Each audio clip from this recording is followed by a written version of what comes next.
I think to all the fathers and parents out there, I think the significance of Father's Day to me is the way I live as a father at home.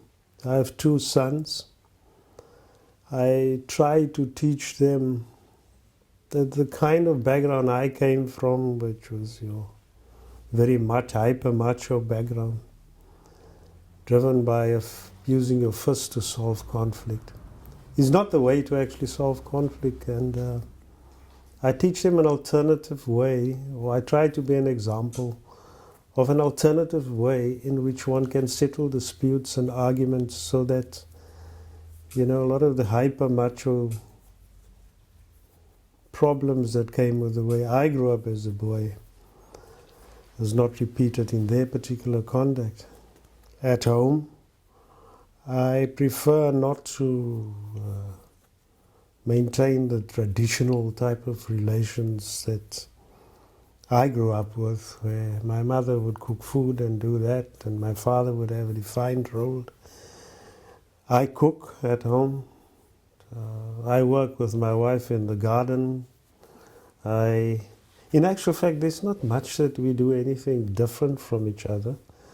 During the time when she was working, she was a professional in her own right, and it would be hard to find for my boys to see a hard, rigid distinction between us when it comes to gender or certain responsibilities at home.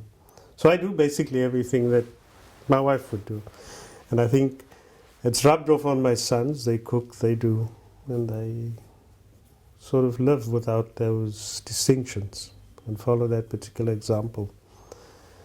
I've encouraged them, like with myself and my wife also, who's an ex-teacher, to read, so they have a healthy appreciation of literature. I also avid sports persons, like I used to be. And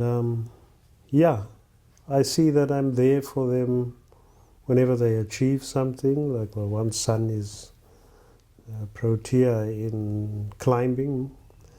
And I also try to be there at all times so that, unlike when I grew up, when there's sports or something, it's the mothers that go along. So they see a different way of being a father, of being in a world, and of relating to their partners, to women. In terms of the broader society, I think the need to almost, policing to me as a police officer, I almost have a surrogate fatherly responsibility towards the fatherless children out there who choose gangsters or gang leaders as second fathers, who are absorbed into that life because of the lack of role models, positive role models. So policing for me and the way I conduct myself in the community is about more than just catching crooks and putting people in prison or preventing crime or wearing a uniform. But it is about showing an example of a positive male role model that fatherless boys out there or children can see as an example that they themselves can become. So I try to emulate much more than being a police officer, much more than being a leader to some people in the community, but to really show people what an alternative father is as a police officer, as a person who works in the community.